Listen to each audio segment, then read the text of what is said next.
Je suis honoré de vous accueillir encore une fois dans l'émission Kanguka. Mon nom est Chris Ndikumana. Aujourd'hui, nous sommes mercredi. Mercredi de la semaine passée, nous avons vu comment donner la priorité à Je suis dans tout ce que nous faisons. Nous avons vu ce que Jésus a dit, que là où sera ton trésor, c'est là où sera également ton cœur. Lorsque tu te réveilles le matin, la première chose dont tu as besoin, c'est l'assurance que Je suis est avec toi. Je vous ai donné un exemple d'une personne qui va en voyage avec beaucoup d'argent sur lui, $300,000. La première chose qu'elle fait quand il se réveille, c'est vérifier que l'argent est toujours là, car son cœur est dans cette valise où se trouve l'argent. Toi aussi, si ton cœur est en Je suis, tu te réveilles le matin avec le seul désir de lui parler, d'être en communion avec lui, de lui rendre grâce, de mettre tout entre ses mains. C'est la seule chose que tu as besoin de faire. J'aimerais encore une fois vous encourager. Tous les jours, avant de faire quoi que ce soit d'autre, avant de regarder les informations, avant de prendre le petit déjeuner, avant de faire quoi que ce soit, allez dans la présence de Je suis. J'aime beaucoup le premier verset de la Bible, c'est-à-dire Genèse chapitre 1 verset 1. Il est écrit, au commencement, Dieu créa les cieux et la terre. Mais j'aime surtout la première partie de ce verset qui dit, au commencement, Dieu. Dans toutes les Bibles, dans toutes les versions, il est écrit la même chose. Au commencement, Dieu. Je vais te poser une question. Que fais-tu lorsque tu te réveilles le matin? Est-ce que c'est Je suis qui commence d'abord ou bien il vient après? C'est malheureux de ne pas le mettre en avant, surtout lorsqu'on attend des choses venant de lui. Par exemple, tu veux qu'il te protège,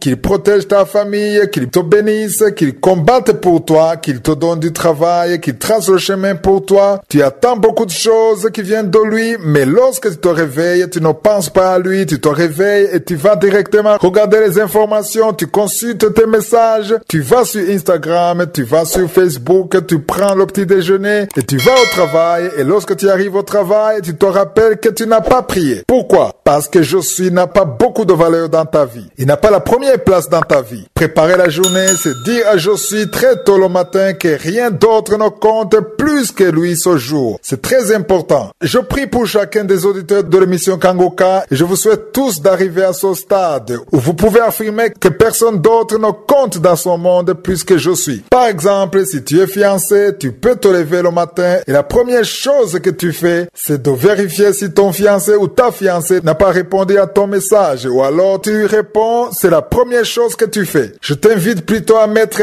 tout de côté, y compris ton fiancé, mets de côté ta femme, mets de côté les informations, mets de côté Instagram et mets Dieu avant tout. Que Je suis vienne avant toute chose. C'est ça préparer la journée véritablement. Il est vrai qu'il y a beaucoup de problèmes, peut-être que tu as reçu beaucoup de mauvaises nouvelles, tu es peut-être en train de traverser une situation difficile, rien ne marche. Sache que la victoire est dans le fait de donner à Je suis la première place. Si tu veux avancer dans ta vie, peu importe ce que tu as, tu es peut-être un évangéliste ou un commerçant, tu travailles peut-être dans une entreprise ou alors tu es un fonctionnaire de l'État, peu importe ce que tu fais, tu es peut-être étudiant ou retraité, dans tout ce que tu fais, Je suis doit prendre la première place dans ta vie. Ce qui manifestera ta priorité, c'est la première chose que tu feras lorsque tu vas te réveiller. Que fais-tu lorsque tu te réveilles? Pose-toi cette question. Qu'est-ce que tu fais quand tu te réveilles? Quelle est la première chose que tu fais? C'est pourquoi il faut te donner le temps de te réveiller très tôt. Certains disent qu'ils passent beaucoup de temps sur le chemin pour aller à leur travail, mais la stratégie est simple. Allez vous coucher très tôt. Si tu veux travailler et donner du temps à Je suis, ne va pas prier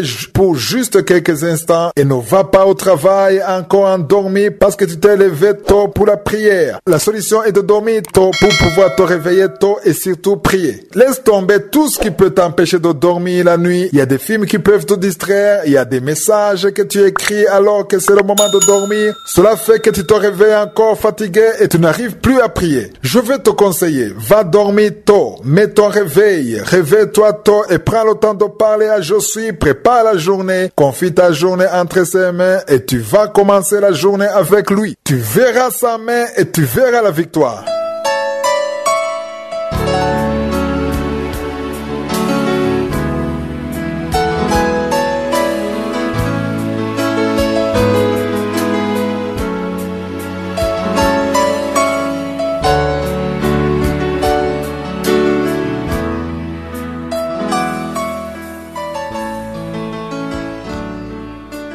Nous sommes dans la deuxième partie, nous continuons l'étude du livre des Actes des Apôtres. Hier, nous avons lu le 16e chapitre. Nous avons parlé du discernement afin que nous puissions connaître les vrais serviteurs de Dieu. Comment le sauras-tu? Ça ne sera pas seulement en considérant les bonnes paroles qu'ils prononcent, car ils peuvent dire des bonnes choses alors qu'ils trompent le peuple de Dieu. Ils peuvent avoir une autre puissance que les gens ne voient pas. Paul, Timothée et les autres apôtres, ils ont été suivis par une femme qui était sous l'emprise des démons. Elle était sous les ordres des satanistes et ils ne l'ont pas su. Il est écrit au verset 18 qu'elle les a suivis pendant plusieurs jours. Paul est arrivé à un point où, fatigué dans son esprit, il a parlé à cet esprit. Il a dit: je t'ordonne au nom de Jésus-Christ de sortir d'elle. Il a parlé à la femme qui le suivait et l'esprit est sorti à l'heure même. Il parlait à cette femme mais ne s'adressait pas à cette femme. Il s'adressait à l'esprit qui habitait en elle. Rappelez-vous, la même chose est arrivée à Jésus lorsqu'il était avec Pierre. Pierre ne voulait pas accepter que Jésus serait crucifié, qu'il allait mourir. Pierre voulait empêcher Jésus d'aller à la croix et Jésus a dit à Pierre: arrière de moi Satan. Il n'a pas dit arrière de moi Pierre. Il regardait Pierre mais il parlait à Satan. Ce qui veut dire que Jésus avait vu que Pierre, en parlant de la sorte, ce n'était pas lui qui parlait. Tu peux lire cela dans Matthieu 16 verset 23. Jésus ne voyait pas en cet instant Pierre mais il voyait Satan. C'est pourquoi le verset 18 dit: Paul, fatigué, se retourna et dit à l'esprit: je t'ordonne au nom de Jésus-Christ de sortir d'elle. Et il sortit à l'heure même. Depuis la minute où ce démon est sorti de cette femme, Paul et Silas ont commencé à avoir des problèmes. Le maître de la servante, voyant disparaître l'espoir de leur gain, se saisit de Paul et de Silas et les traitèrent sur la place publique devant les magistrats. Si vous continuez à lire, vous allez voir que Paul et Silas ont beaucoup souffert. Ils ont été battus, emprisonnés juste à cause de ce démon qui est sorti de cette femme. Ce qui veut dire que chaque fois que ce démon était dans la femme, il n'avait aucun problème.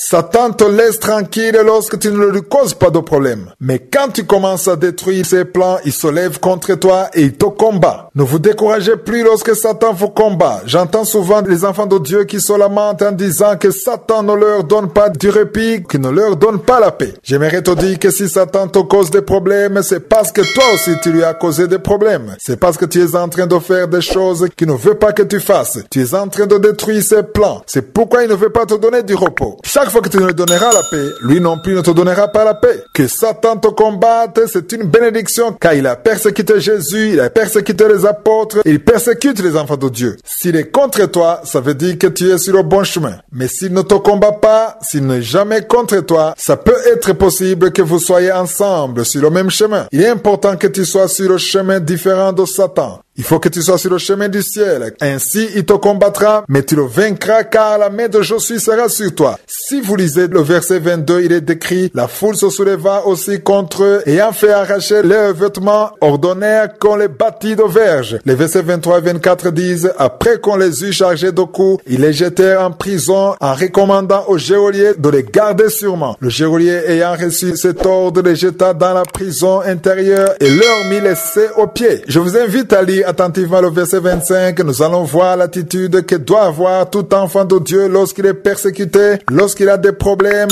lorsqu'il est attaqué par les démons ou par les hommes. Quand tu vis une telle situation, comment est-ce que tu te comportes? Le verset 25 dit: vers le milieu de la nuit, Paul et Silas priaient et chantaient les louanges de Dieu et les prisonniers les entendaient. J'aime beaucoup ce verset car il m'enseigne sur la puissance de l'action de grâce. Puisque notre temps est écoulé, nous continuerons dans Kanguka de demain. Je vais vous montrer la puissance de l'action de grâce lorsqu'on traverse une situation difficile. Que Jésus vous bénisse. Passez une bonne journée. À demain.